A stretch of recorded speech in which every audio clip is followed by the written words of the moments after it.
Shalom bakwanyiza kino gitondo bwo muzi kiganiro kanguka mushikizo na jewe Chris Ndikumana. Uno musi turi ku musi wa gatandatu, ndaramukije abari twumviza mu mpande zine z'isi. Ndashimira kandi nkuko namwe bikora ku musi wa gatandatu, nshimira abantu baduha intahe nuko bavuga ikirundi canke Kinyarwanda bataduha intahe bikwiye nkuko bari bakwiye kuziduha, kuko ni benshi bakira ariko ni baki baduha intahe. Ivyo rero biterwa no kudatahura igituma utanga intahe canke ubuhamya, no gutahura yuko intahe canke ubuhamya si yawe. Iyo Imana igikoreye igitangaza ni vyiza ko bivuga kugira abandi bamenye ico Imana yagukoreye. Iyo ntahe rero ufise ntuyibike, uyitange kubw'icubahiro candiho. Ni vyiza gutanga intahe canke ubuhamya, kuvuga ingene Imana yaguhinduye, nimba warahindutse mu buzima bwawe, nimba ari ikintu cahindutse kwera inyigisho wumva muri kanguka, nimba hari ingwara yakize bikagaragara ko yakize, ni vyiza kuyitanga kuko si gwawe iyo ntahe, ni y'abandi kugira abantu banyene baronke ukwizera. Ndiyo bashaka yuko uko wagiriwe neza n'abandi bagirirwa neza, kuko iyo utanze intahe canke ubuhamya bitera intege abandi, bigatuma nabo nyene bizera ko bishoboka nk'uko vyashobotse kuri wewe bishoboka no kuri bo. Nama ndabibutsa inzira zine zo kuronka kanguka, kuko ni benshi bakatubwira ati shira muri groupe, bakunda kutwandikira tubwira ngo shira muri groupe. Twebwe muri kanguka ntidushira abantu muri groupe, ariko tubereka inzira zo kuronka kanguka. Hariho application ushobora gutereshaja uciye kuri Play Store canke App Store, ukandika ijambo kanguka, canke ugaca kuri site yacu ariyo kanguka.com, kanguka.com. Aho nyene uraharonkera amakuru yose ajanye na kanguka, kandi ukaronka n'intahe zose n'ibiganiro vyose. Ushobora no guca kuri Facebook kuri page ya Chris Ndikumana ukabona kanguka zose mu Kirundi, mu Gifaransa no mu Congereza. Hakaba no kuri YouTube. Kuri YouTube rero nturonka ibiganiro gusa, uronka n'intahe. Uciye kuri chaîne yitwa Kanguka Kirundi urabona ibiganiro vyose n'intahe zose. Hanyuma nkabibutse nuko hariho inyigisho ziba ku munsi w'Imana cyangwa cyumweru, inyigisho ndende kuri chaîne ya YouTube yitwa inyigisho za Chris Ndikumana. Izo rero nzira ushobora kuronka kanguka. Nkuko mubimenyereye, imbere yuko nsengera abantu nama ntanga intahe cyangwa ubuhamya kugira bituze cyangwa bizamure ukwizera. Rero ndagusabe ubizi izi ntahe, tuzadusenga inyuma y'izi ntahe.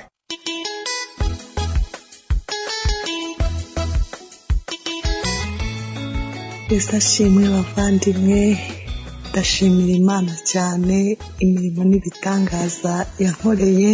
Ngewe navukiye mu muryango w'abakristu, ariko ntabyo nashinja Imana, ariko nategereje umuhamagaro wo gushaka ndawubura pe. Namaze igihe rero mva mbana abavandimwe bose barashingirwa, babona bajya mu ngo zabo, ariko ngewe mbura n'ukuri umuntu twabasha kubana. Nagira igihe nkabona umuntu tugiye kubyumva kimwe, akaba ku munota wa nyuma nsimenye ukuntu bipfuye.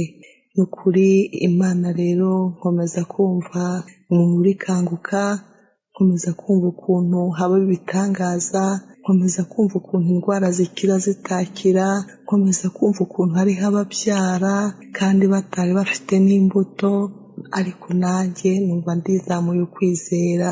Bidatinze rero ukwa 10 Chris Ndikumana aravuga ngo hari umukobwa, hari umuntu arengeje imyaka 45 agiye kubona umugabo, agiye gukora mariage. Imana ishobora byose iciye ingoyi zose yari afite.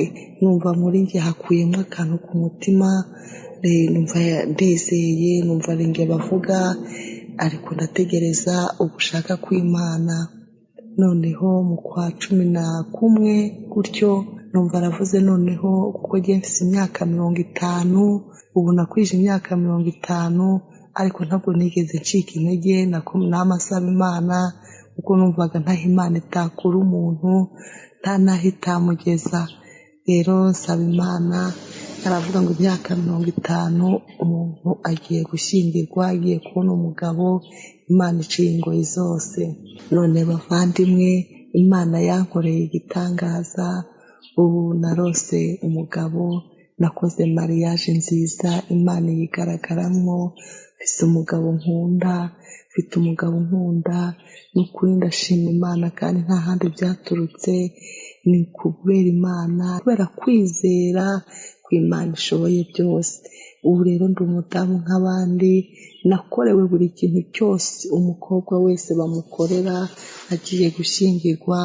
Ndashimira Imana yahaye ibyishimo umutima wanjye, ndashimira Imana yahaye ibyishimo n'umuryango wanjye, kuko benshi barabyibazaho bati Imana yanjye uriya muntu yahuye n'ikihe kibazo n'ukuntu yitonda, ariko nanjye bikarushaho kuntubabaza, none Imana yarabikoze. Ndashimira Imana kandi ndizeye ko n'ibindi izabikora, nkaba nshishikariza buri wese afite ikibazo nk'icyari icyanjye n'ukuri ntiyihebe, isaha y'Imana yigeze irakora, upfa kutarambirwa kuyihora hafi no kuyizera. N'ukuri nkaba mbashishikarije gukomeza kwizera Imana ko yanejeje nawe yo kunezeza. Ndabashimira, shimira umukozi w'Imana. Haleluya, haleluya, haleluya.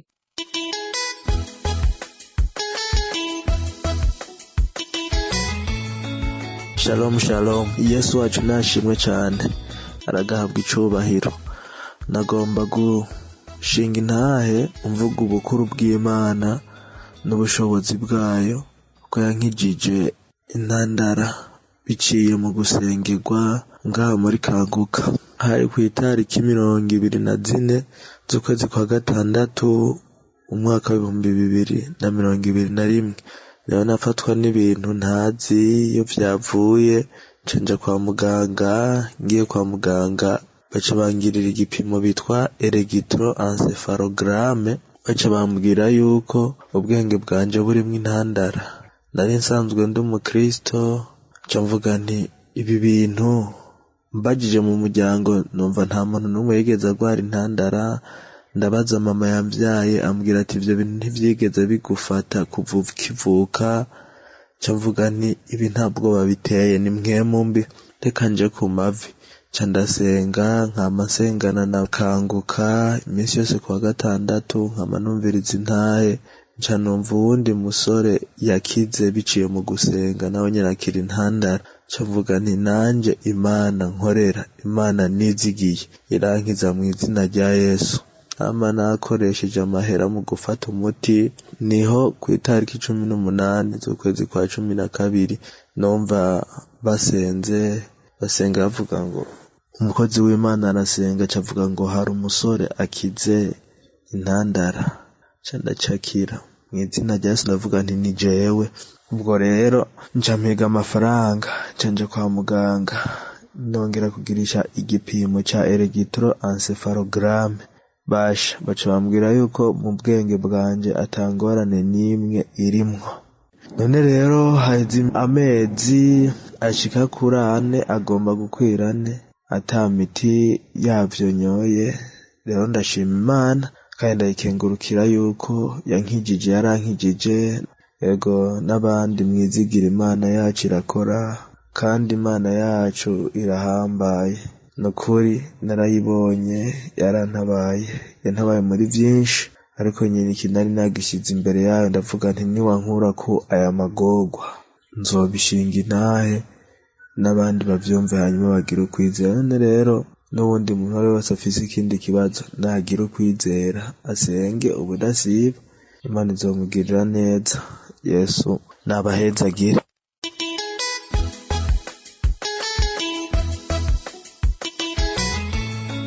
Shalom shalom. Nanje mfashe kano kanya gushinga intahe ku vyiza Imana yankoreye. Aho natevye barire cane, hari ibitangaza Imana yankoreye mu kwa mbere. Nariko ndumviriza Kanguka, uwo munsi ndibuka nari kuri Facebook, numva agatima gakubita ati genda wugurure Kanguka wumvirize. Nca ndideconnecta, ndaza mu cyumba ndumviriza intahe. Uwa mbere aratangura araheza, wa kabiri gutyo, uwa gatatu ashikiriye gushinga intahe. Ntangura kumva noneho ukungene merewe mu mubiri, numva nawe ariko avuga, nanje ibishusha n'ivyo numva bimbangamiye mu buzima bwanje. Akivuga ataraheza intahe yiwe, ntangura kumva umubiri urakanye, urakonje rwose.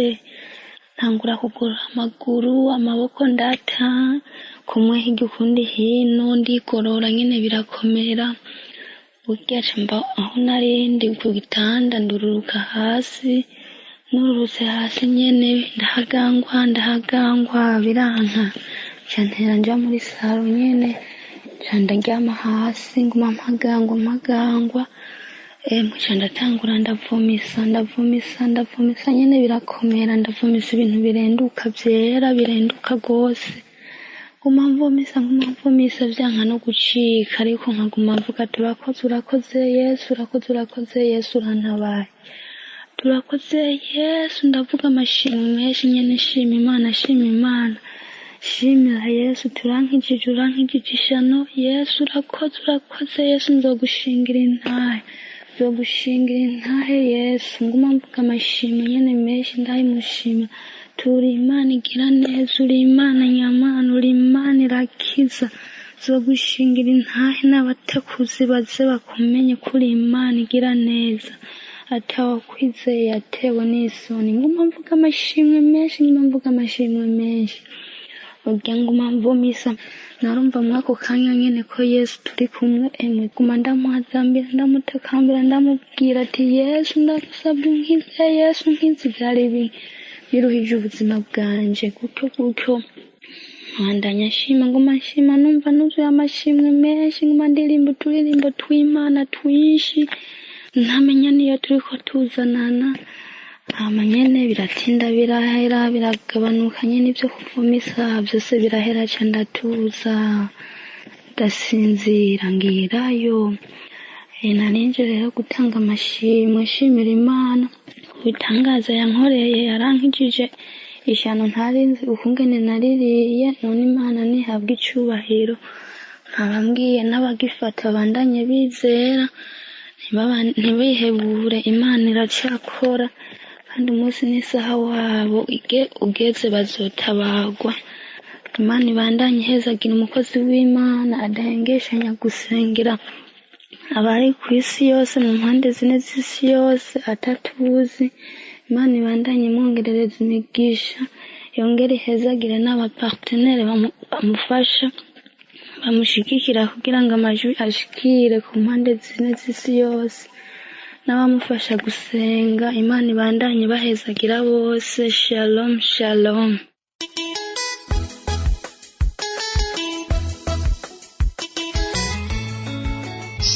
Shalom bwoko bw'Imana, nanje ntashaka gutanga intahe nshimira Imana kuko ugana yankijije.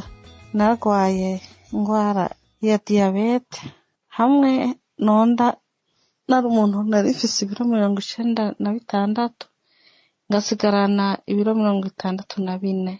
Nari ngeze ahantu nari nihebuye, nabona yuko ntazokira, ariko kubera ijambo ry'Imana twama turumva imisi yose, kanguka mu isanzo ndayumviriza, mukanayumviriza kw'iradiyo, nta gatelefone nari mfise, ndayitegera.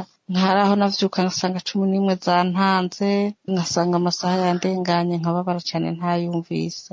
Kubera naguma Imana yasize ku mutima, Imana iratinira ngira neza, ndaronka telefone niniya, nza ndazironka ku munsi, numviriza ibiganiro biko biraca muri telefone, ntangura kubona nonda cane. Hama ngenda ku gipimo, barampima bavuga bati isukari irarenze, ugeze ku biharuro 20. Barambarira ati ngende kuri regime, ndagenda ndaja kuri regime, biranka. Ahubwo nsubiyeyo casanga ngeze kuri 26. Ca ngenda mu bitaro kugira ngo babimanure, ntibategera neza, ntibategera yuko noba ndi umuntu nkomeye.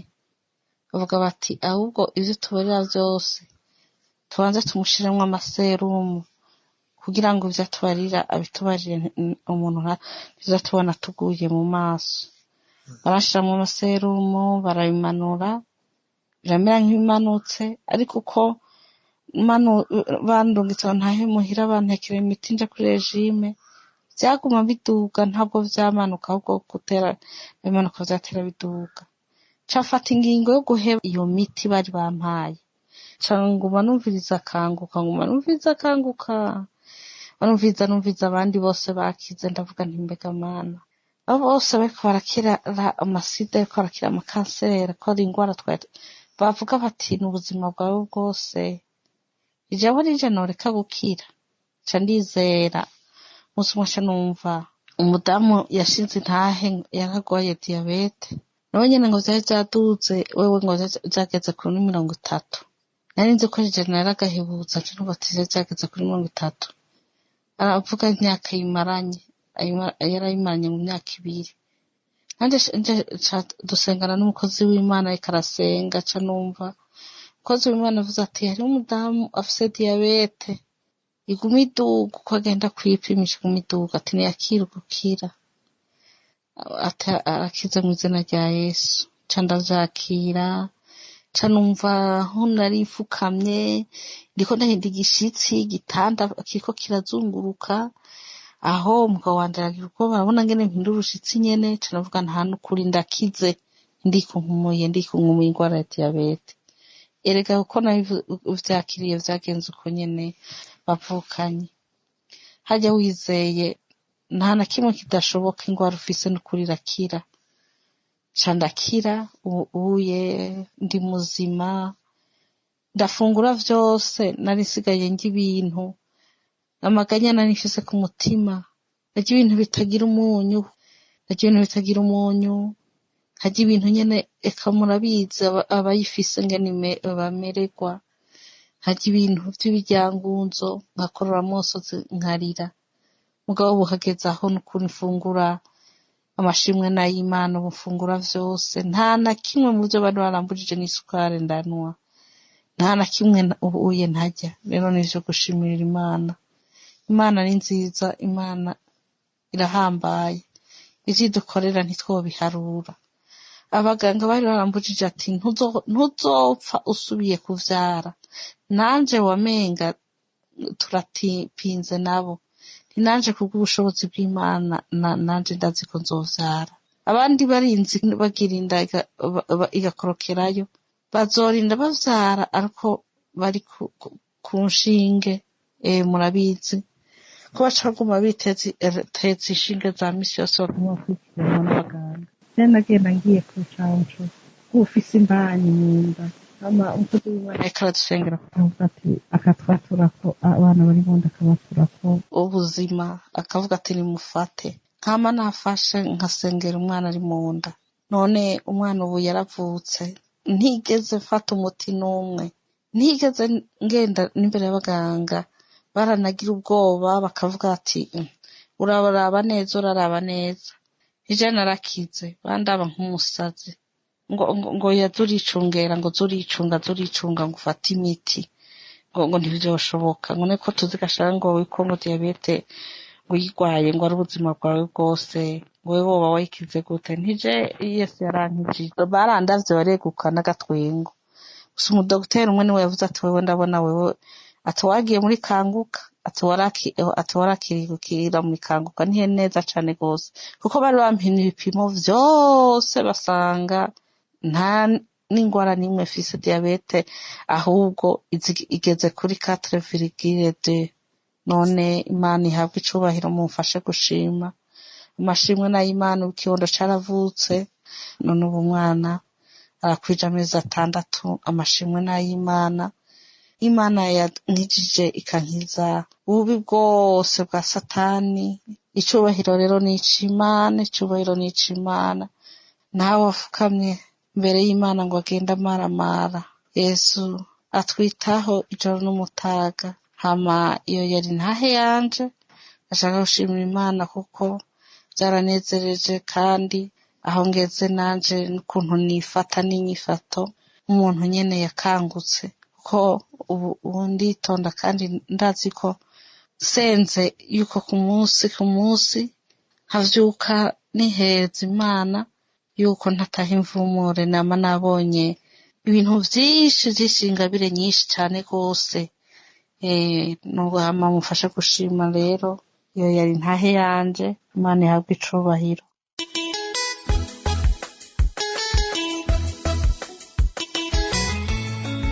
Shalom, shalom, bonjour peuple de Dieu, je suis une sœur camerounaise, je réside au Cameroun. Je viens rendre mon témoignage ce matin pour les bienfaits du Seigneur dans ma vie. J'ai été visitée par le témoignage d'une sœur. Je connais Kangoka au travers de ma grande sœur. Shalom shalom mwaramutse bwoko bw'Imana ndi mwene data wo mu Camerounese mba muri Cameroon nje gutanga intahe yanje kino gitondo ku mirimo myiza umwami yakoze mu buzima bwanje naragendewe biciye ku ntahe ya mwene data namenye ikanguka biciye kuri mukuru wanje yahora ndungikira kenshi ama audio kuva mu kwa gatatu mu 2021 biciye kuri WhatsApp. Rero natanguye gusengera muri kanguka kuko nta kintu na kimwe cagenda neza mu buzima bwanje. Sinari ngwaye ariko mu buzima bwanje ntaho nashika. Narajabutse inshuro zibiri ariko bagumye bansubiza mu gihugu iwacu. Abandi bose vyaragenda neza ariko jewe nshitseyo barankumira bakanyanka mbere bakanyirukana. Rero nuko natanguye gusengera muri kanguka. Umunsi umwe numvirije intahe aho mwene data umwe yariko ashinga intahe ko nawe yumvirije intahe hanyuma acahitamo gushira ikiganza ku mutwe. Yaragendewe arabohoka kuko yaraboshwe mu buzima bwiwe ivyerekeye mariage, akazi eka n'ibindi vyose. Rero nanje nahisemo gushira ikiganza ku mutwe. Et ce jour-là, quand le pasteur a commencé à prier, j'avais ma main sur la tête. J'ai eu des vertiges, je suis tombée. Quand je suis tombée, j'étais paralysée. J'étais paralysée comme clouée au sol. Je n'avais que les yeux qui regardaient, mais j'étais paralysée. Je tournais, je m'enroulais. J'ai commencé à vomir. J'ai commencé à vomir du crachat mélangé avec du sang. J'ai commencé à siffler comme un serpent. J'ai sifflé comme un serpent. Je grondais même comme un animal. Hanyuma uyu munsi igihe umukozi w'Imana yatangura gusenga nari nashize ikiganza ku mutwe naragize ibizunguzungu candagwa hasi. Igihe nagwa hasi nari nabaye paralize ntagikakaza nari nkanuye amaso gusa ariko nari paralize nariko ndazunguruka narikumbagaje hasi. Natanguye kudahwa gucira igikororwa kirimwo amaraso. Natanguye no kuvuza uruhwa nk'inzoka. Naravugije uruhwa nk'inzoka navuga nk'igikoko ibintu ntatahura hamwe n'amajwi yamvugiramwo ngo twarihishije neza imyaka myinshi n'igihe waba uri kurasenga twarihishije. Wabigenjeje gute? Yabigenjeje gute kugira ngo atubone? Yari amajwi y'abagore n'amajwi y'abagabo byari biteye ubwoba ariko nariko ndabikora ntabishaka. Nari paralize narikumbagaje. Hanyuma narasubijemwo amasengesho amasaha arenga 2 hafi amasaha 3 za manifestation nyene mpereye kandi kuri ya ntahe ya mwene data. Umubiri uracugumira ndongera ndagwa hasi ndadawa ndakoma induru ndavuza uruhwa turagiye. Bien-aimé, si j'étais possédée par des légions, mais tout ce que je sais, c'est que j'ai souffert paralysée au sol pendant près de 3 heures de temps. Ensuite, les manifestations se sont arrêtées. Quand je me suis levée, j'étais fatiguée, je suis presque tombée sur mon lit. J'avais mal partout dans mon corps. J'avais l'impression qu'il y avait le feu dans mon corps. Je chauffais de l'intérieur, je buvais des litres d'eau, mais ça ne me soulageait pas. Bakunzi, sinzi nimba nari mboshwe n'amarigiriyoni y'igitera amadayimoni ibihumbi n'ayandi. Ico nzi nuko namerewe nabi ndi paralize hafi nk'amasaha 3. Hanyuma manifestation yaciye ahagarara. Igihe nahaguruka nari ndushe nahatswe kugwa hasi ku gitanda canje. Nari mfise ububabare hose mu mubiri. Yari nkuko hariko haraka umuriro mu mubiri wanje. Numva ubushuhe indani mu mubiri. Nanyoye amaritiro y'amazi ariko ntivyatumye ntora mitera. Nari mfise ububabare yari nka malaria. Hanyuma vyaciye vyiheza vyonyene. Vyarihejeje vyonyene.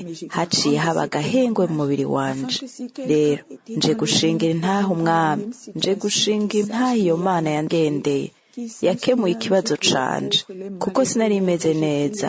Nari ngeze naho nshaka kwiyahura kubera nari narasuzuguwe ahantu hose. Muriyumvira namwe umuntu yajabutse inshuro 2 hanyuma bikanka akagaruka. J'étais devenue l'objet, la risée de tout le monde, la honte. Je ne pouvais même plus marcher en route. Mais aujourd'hui, tout va bien parce que le Seigneur a localisé le problème. Et je viens rendre ce témoignage afin que si quelqu'un était dans le même problème, dans la même situation, qu'il sache qu'il y a un Dieu qu'ils sachent qu'il y a un Dieu pour les pauvres, les malheureux, les rejetés, les humiliés. Il y a ce Dieu-là qui détecte ton problème et qui te délivre. Nari naracitse akamaramaza ku bantu bose ndi umuntu ateye isoni sinari nkishoboye no guca mw'ibarabara ariko uno munsi byose bigenze neza kubera umwami yakemuye ikibazo canje kandi nje gutanga ino ntahe kugira nimba hari umuntu ari n'ikibazo nk'ico nari ndimwo amenye ko hari imana y'abakene abagowe abatawe abamaramacu hariho iyo mana ibona ikibazo cawe kandi ikakubohora iraguha inyishu iraguha agakiza iraguha amahoro iraguha umunezero uva kuri yo gusa kandi nje guhezagira umukozi wayo Chris nje guhezagira abantu bose bakora muri kino gikorwa rino kanguro rishikira amahanga nje gushima kuko tutarinze turatanga amafaranga turaronka ukubohoka turaronka agakiza Satani yari yarasinye ku buzima bwanje buzokwama ari kunanirwa gusa nje gushimira umwami gushimira Yesu gushimira Kristo ku Mana umwami abandanya bakomeza intahe zacu zizane benshi kugakiza shalom shalom iyo ni intahe yanje ntanze kino gitondo amen. Que nos témoignages aussi puissent amener encore beaucoup à être sauvés. Shalom shalom, j'ai rendu mon témoignage ce matin. Amen.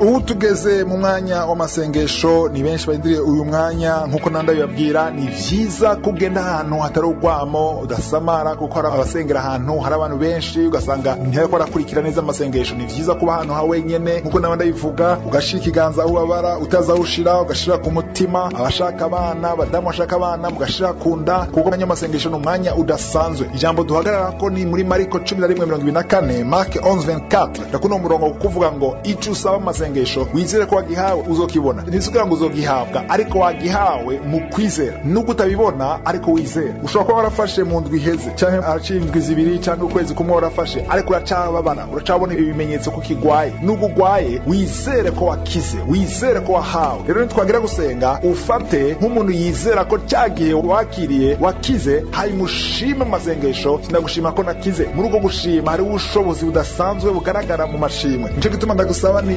wizere ko igitangaza cyarakoretse kumbure nturakibona ariko uzokibona nibakomeza kwizera ntibisaba rero ko mvuga ingwara yawe nkuko benshi baba bitiza ko mvuga ingwara zabo ntibisaba ko wumva manifestation kuko ari igihe mvuga ingwara cyangwa se ndayivuge ariko nubwo no kuvuga ingwara yawe nubwo utokumva manifestation Satani ntakubeshe ngo ntiwakize ariko wizere Yesu arashaka kugendera mu buryo budasanzwe si jewe nkiza ni Yesu akiza ariko wizere mu kano kanya mu mwanya muto abantu benshi bagaragarira mu buryo budasanzwe ufate aho ubabara wizere ko Yesu yakirije abantu muje kumva nawe we ashobora gukiza umwanya muto rero mwitegure tugira dusenge.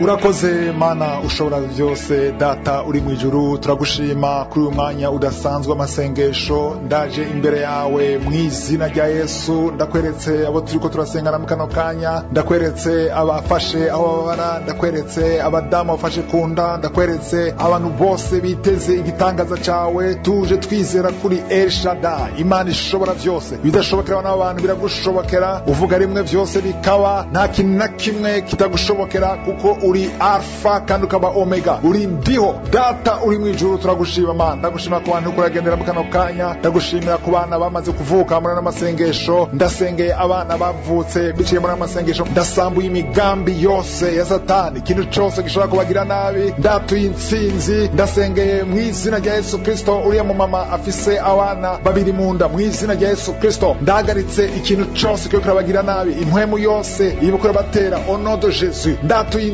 urakoze Mana kuri Imana ishobora urakoze Mana kuri Imana ya Abrahamu Imana ya Isaka Imana ya Yakobo ninde ahwanye nawe uruwera merci Seigneur urakoze kwane kuragendera mu izina rya Yesu hari amadelivrance ariko araba hariho umugabo umwe n'abadamu babiri baboshwe n'inzoga baboshwe n'akaboregwe baboshwe n'ubusinzi iyo mpwemu y'ubusinzi impwemu y'akaboregwe mu izina rya Yesu iyo migozi icike iyo migozi ya karandi icike urakoze kubagiriye neza urakoze kuri delivrance y'ikiraba hari abantu babiri bakora umva noziye bashaka kudahwa bumva iseseme mu izina rya Yesu ni deliverance ikiraba hari n'umwe ariko aradahwa ariko araruka muri kano kanya urakoze kuri izo mpwemu ziko zirahunga urakoze kuri iyo migozi iriko iracika urakoze Mana ku bushobozi bwawe urakoze kuri ya mudamu akize hari umudamu afashe kwibera se kanseri yo mwibere bizereye ko Yesu agukijije atura kukize muri kano kanya hariho umugabo mu izina rya Yesu Kristo umuntu w'umugabo agwaye kanseri ari kuri stade ya metastase mu izina rya Yesu izere bakubwiye ko tacu bagishobora abaganga bakwiye ko tacu bagishobora izere ubushobozi bwandiho hari umuntu afashe kunda iburyo afite ikibazo ca foi mu izina rya Yesu umuntu wese agwaye foi canke igitigu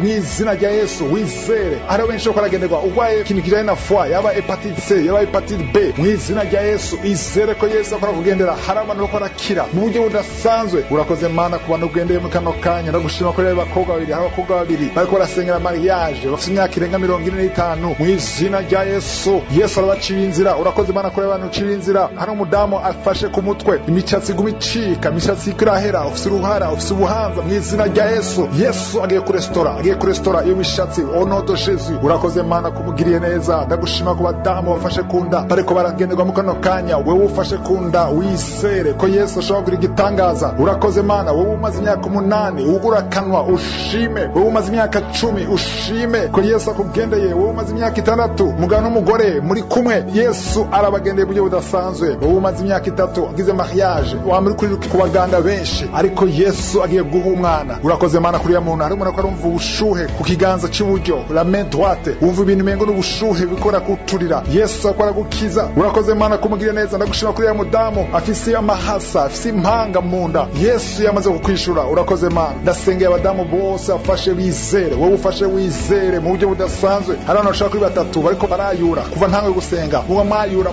hari imigozi ya karandi iko iracika mu kano kanya urakoze Mana kuri ya muntu akize diabete wowe ugwaye diabete wizere unodo Jesus hari unafashe kwino ku kirenge cy'ububamfu cy'ubumoso wizere ko Yesu akaritse iyo mibabaro ya maduleur iyo misonga yose ihagarare mu kano kanya urakoze Mana kuri ya muntu akize ugutwi hari unafashe ugutwi yumva wabara cyane izere ko Yesu agugendeye hari unafashe ku mugongo mu izina rya Yesu wizere ko kize ndagira nso umuntu wese agwaye umugongo hari abantu bako aragenderwa ugwaye umugongo wizere hari ubushobozi hari umudamu kugira agende ku kazi yamayambara ceinture iyo ceinture uyambaye mu kano kanya yikure wizere kukize hari ubushobozi hari umuntu arumva ibintu umengo bakora mucumita mu mugongo ubushobozi bwandiye ukora kugendera hari umuntu afise ikibazo cy'umusonga umuntu w'umugabo afashe uburyo umusonga mubaza cyane yitekera umwanya wose yamayifuse Yesu aragukijije uwo musonga urakoze Mana kuri ya muntu afise ikibazo cyo gukama amaraso wowe ufise ikibazo cyo gukama amaraso Yesu arakugendeye onodo Jesus ugura kanwa ushime ko ubushobozi kugendeye mu gihe budasanzwe urakoze Mana kuri abana bakora kira wowe ukurasengera umwana wizere shikiganza kuri uwo mwana wizere umwana mutari kumwoshere ku mutima wizere abana tuko turasengana izere hari abana ko aragenderwa umwana sikira cha diarrhée vomissement Yesu aragukijije hari umama akurasengera umwana wiwe adashobora gutambuka yaragerageje gutambuka biranka ariko ragira mvubwire nti uwo mwana mufata ukuboko ahaguruke ubushobozi bwandiye umugendere tambuka mu izina rya Yesu Mana sengeye abana bose tuko turasengana mu kano kanya urakoze ku bushobozi bwawe urakoze kuri ya mugabo ugendeye asigaye cha impuissance sexuelle umugabo atagishobora kurangura amabanga n'umufasha wiwe hari ubushobozi kugendeye umudamu asigaye cha infection urinaire wizere ko ubushobozi bwandiye bukugendeye mu kano kanya urakoze Mana kuri ya mugabo asigaye cha AVC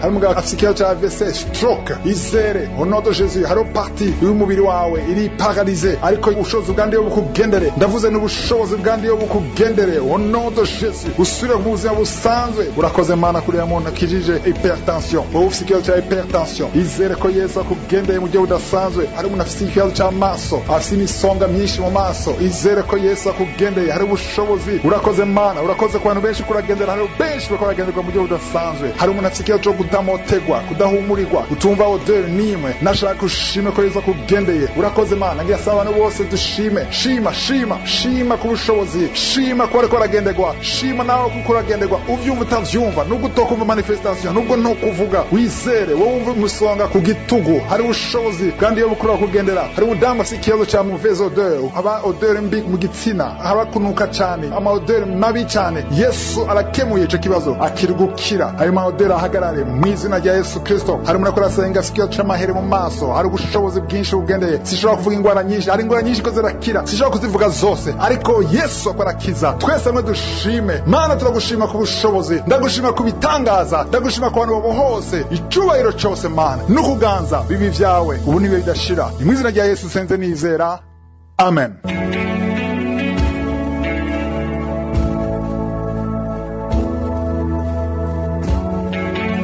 Umuntu azobona ibimenyetso bigaragaza ko yakize canke akaba ashaka kwakira umwami Yesu kugira aronke ubugingo budashira, ushobora guhamagara ku gasaraba 256 781 377 337 plus 256 781 377 337. Kuba muri Canada canke muri Amerika mushobora guhamagara ku 613 462 93 613 462 93 52.